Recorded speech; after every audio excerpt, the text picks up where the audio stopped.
breathe. Chocolate chip fucking pancakes. A Jack Daniel's pork. Oh, come on, it's Tennessee. It's not maple syrup. It's Table syrup. What's up, everybody? Matt, Wicked Whiskey Society, here with John down in Pop-Pop's Basement Bar. You don't know, but we are both Tennessee Squires. Because of him, I am a Tennessee Squire. He nominated me, and it only made sense to crack this together. This is the Jack Daniel's Distillery series. This is the finished in table syrup barrels.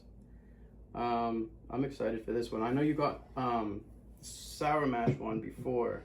Was it sour mash or the sweet mash? And I am a sucker for maple syrup, anything maple syrup. So.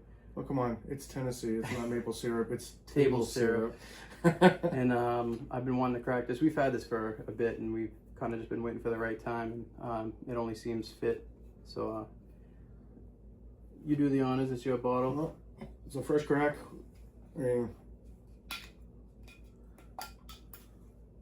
So 111 proof. It was released in the winter of 2025. It's selection number 16. These I actually get from friends that are actually in Tennessee or that were in Tennessee.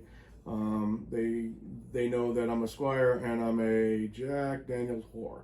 But like, now explain the Distillery series. That's something you can only get at the distillery? You can get them at the distillery and at select places that Jack Daniel's actually distributes to and all stuff. They don't come around that often, so. Yeah. And let's get it on the nose. I don't get like the rye at all in this. No, it's very sweet. It's very sweet. You get the oak and tobacco. You know what it reminds me of, and this is kind of like just a little bit different and all stuff, but what was it, like chocolate chip fucking pancakes. It actually has a little bit of a cocoa note to it. I can see that.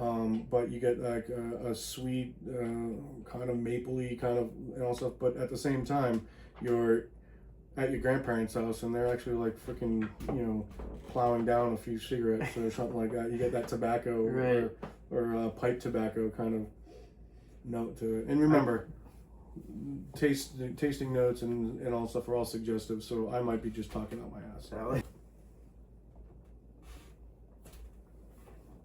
So I get the rye on the palate. You get spice. Not a lot. It's not a minty. No, it's not that typical like earthy, grassy kind of rye, but no, but you got those baking spices and all stuff in it, and also as it sits, I get the tobacco and the maple in the back. Like that breath out is like tobacco, but then it sits when you breathe in. It's like that sweet. It's maple. That sweet maple. That's actually nice. Yeah, and that's viscous. It actually does sit on your mouth for a while. So if you're just looking at the glass and the legs and how it coats the glass, and it's just, oh yeah, that's freaking cool. You're probably one of the hardest guys, I think, to convince that ryes are good. I'm not. I say it all the time. I'm not a rye guy, but I do say it all the time. I think it was like Ian was telling me. He's like, you got to stop telling people you're a rye guy, because it got to the point where I'm spending over $100 on ryes. Yeah. And I don't know. It's just more the rye. It's not that I'm not a rye guy. I'm not a 95.5 unfinished rye, because it's the mint, the dill, the grassiness, the earthiness of some ryes that I don't want to be drinking toothpaste. Right. That's what throws me off of the It's those are the things and all stuff where I'm not a fan of. And I say it all the time, and people probably heard me say this. It's like I have a mint patch out in my backyard and all stuff, and when I hit it with the lawnmower and I get all of the dust of the mint and the grass and all stuff, that's what reminds me of a regular rye.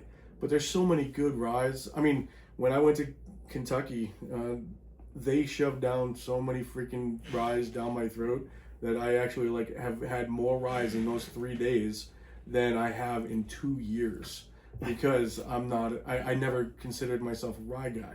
But this right here, you don't get that minty, wet, that freshness or whatever, that mint or the dill and all stuff, but you get that nice baking spices and all stuff. You get that spice. I get zero mint on this. But then you actually get that sweetness on the back end of it and all stuff, which it plays so nice.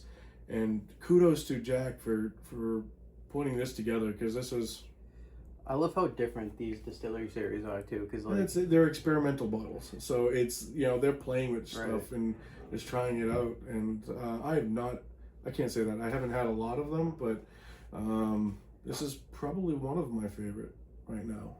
And what's different too is I don't get that insane, like very noticeable Jack profile on it either. It's something very different. No, yeah, it's you don't usually like people get like a banana phosphorus Yeah, kind you of don't like get any of notes that. and all stuff, but it's not even on that.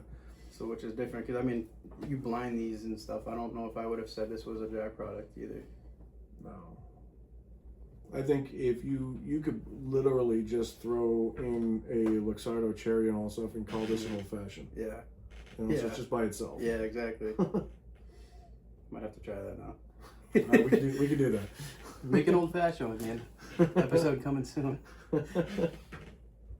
Thing about Rise is I feel like if I don't like them, I can make them into an old fashioned that would actually be very good. Because you're covering up a lot of the Yeah. stuff with like other ingredients, and that's what ryes are there for. And that's why I have 30 or so ryes in this room, is because I can make cocktails with them, and I can actually, like, people who are ryes people, they can come over and also and enjoy something. And so Well, John says he can make Malort taste good in a cocktail. So, All all right, so that wraps that up. Jack Daniel's Distillery Series. This is the finished in table syrup barrels. This is a buy. I think this was $80. $80. Definitely worth it. I know it's not a $7.50, but I would still pay for this. This was very good. And as always, it's more than what's in the glass. Cheers.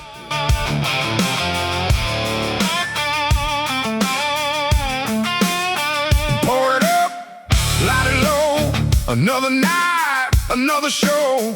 Good friends, good poor stories about past, because it's more than what's in the glass. Welcome to the Wicked Whiskey Podcast.